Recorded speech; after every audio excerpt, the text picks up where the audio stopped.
नमस्कार, सरिता पांडे चैनल में आपका बहुत बहुत स्वागत है।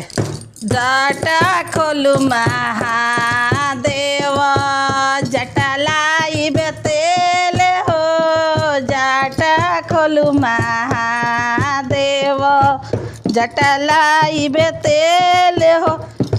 एक हाथे गौरा देई, जटा तेलवा लावेली। एक हाथे दौरा देई, जटा तेलवा लावली। ए दूजे हाथे नयनवा पोछे लो रे हो।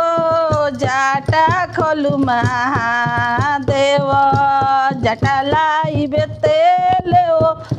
जटा खोलू महादेव, जटा लाइब तेल। किया ए गौरा देई, अनधन थोर भइले। किया ए गौरा देई, अनधन थोर।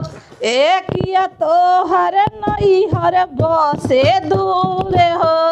जटा खोलू महादेव, जटा लाइब तेल हो। जटा खोलू महादेव, जटा लाइब। नाही ए महादेव, अनधन थोर भइले। नाही ए महादेव, अनधन थोर भइले। नाही मोरा नैहर बसे दूर हो।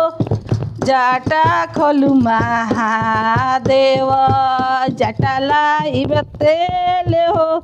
जटा खोलू महादेव, जटा लाइब।